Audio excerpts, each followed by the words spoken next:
დედამიწის ზედაპირის ან მისი ნაწილის შემცირებული და განზოგადებული გამოსახულება სიფრთხეზე. ასეთია რუკის ზოგადი განსაზღვრება. დღეისათვის უამრავი სხვადასხვა რუკა არსებობს.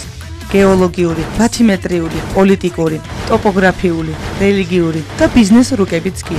ისინი ერთმანეთისგან განსხვავდებიან როგორც ვიზუალურად, ასევე დანიშნულებითაც. მაგალითად, ეკონომიკური რუკა გვიჩვენებს სხვადასხვა ქვეყნის მეურნეობისა და ეკონომიკური დარგების განვითარების დონეს. პოლიტიკური რუკის დახმარებით კი თავისუფლად შეგვიძლია გავიგოთ თუ რომელ კონტინენტზე მდებარეობს ესა თუ ის ქვეყანა. რამდენად დიდია მისი ფართობი, როგორია სახელმწიფო წყობა და სხვა დამატებითი ინფორმაცია. რაც შეეხება ტოპოგრაფიულ რუკას, ანუ ზოგად გეოგრაფიულ რუკას, მასზე დეტალურად არის გამოსახული ადგილის ბუნებრივი და სოციალურ-ეკონომიკური ობიექტები. ასეთ რუკაზე აისახება ტერიტორიის რელიეფი, მდინარეები, ხევები, რელიეფის სიმაღლეები და სხვა თავისებურებები. გეოლოგიური რუკა კი დედამიწის ქერქის გეოლოგიური აგებულების კარტოგრაფიულ გამოსახულებას წარმოადგენს. მასზე ნაჩვენებია დედამიწის ქერქის ზედაპირზე ქანების გავრცელება, მათი შემადგენლობა და სტრუქტურა. ბათიმეტრიული რუკა წყალქვეშა რელიეფის ამსახველი გეოგრაფიული რუკა გახლავთ.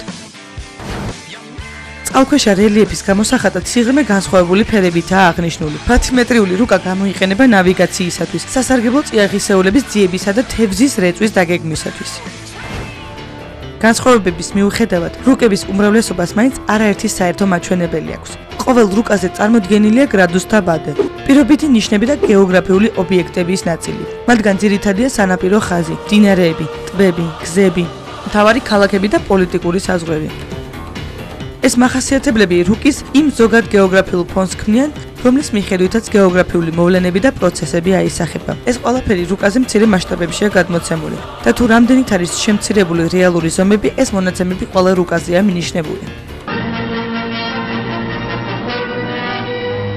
ადამიანი რუკებს უძველესი დროიდან ქმნიდა, რათა თვალსაჩინო ყოფილიყო გეოგრაფიული ობიექტების ურთიერთგანლაგება.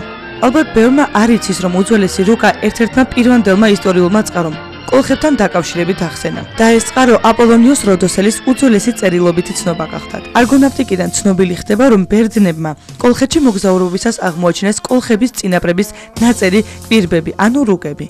მათზე დედამიწის ირგვლივ სამოგზაუროდ ზღვისა და ხმელეთის ყველა გზა და საზღვარი არის ნაჩვენები. კითხულობთ აპოლონიოს როდოსელის ძველი წელთაღრიცხვის მესამე საუკუნით დათარიღებულ ისტორიულ წყაროში. მართალია დანამდვილებით მაინც ვერავინ ამბობს თუ როდის გაჩნდა პირველად რუკა, მაგრამ თანამედროვე კარტოგრაფიას საფუძველი ძველმა ბერძნებმა ჩაუყარეს. თავიდანვე რუკა ორგანზომილებიანი იყო, მიუხედავად იმისა, რომ თანამედროვე ტექნოლოგიები მასშტაბური და მოცულობითი გამოსახულების მიღების საშუალებას იძლევა, რუკების უმრავლესობაზე ნახატი მაინც სიფრთხეზეა გადმოტანილი. დიდი ხნის ისტორია აქვს საქართველოს რუკებსაც. მიწის აღწერა შეიძლება ესე ითქვას, პირველად გააკეთეს საქართველოში მონღოლების შემოსვლის მერე. რატო? იმიტომ რომ მათ უნდა აეკრიფათ ხარკი ამა თუ იმ ტერიტორიაზე, ანუ უნდა ცოდნოდათ ვინ სად და როგორ იყო განლაგებული. საქართველოს რუკა ბახუშტი ბაგრატიონის პერიოდს უკავშირდება, რომელმაც პრინციპში შეიძლება ესე ითქვას ფუძემდებელი შეიძლება იყოს კარტოგრაფიის საქართველოში.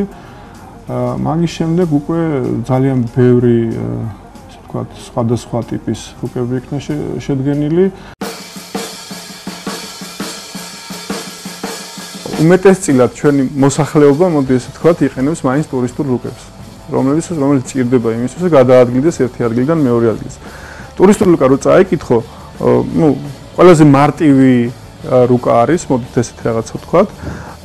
პირველ რიგში უყურებთ ლეგენდას. ლეგენდა გიჩვენებს, რომ მაგალითად ეს არის რაღაც ჰიდროლოგიური სადგური და აი ესეთი ნიშანი, როგორ უნდა მოვძებნოთ კონკრეტულად აი ამ რუკაზე. და ადამიანს თავს ძალას დაატანს, ის აუცილებლად შეძლებს ლეგენდის მიხედვით მოძებნოს კონკრეტული ტერიტორია ან კონკრეტული ადგილი, სადაც ის იმყოფება. იგივე პრინციპი არის რუკის წაკითხვის აქ, თუ თქვენ გინდათ ეს განშემოსებულების გეგმა, უნდა იგივე პირობითი აღნიშვნები გაიგოთ რა არის და შესაბამის პირობითი აღნიშვნები მოძებნო აქ. მაგალითად, საზოგადოებრივი საქმიანი ზონა. აი ჩვენ ხედავთ, რომ აი ეს არის საზოგადოებრივი საქმიანი ზონა აქ გამოყოფილი.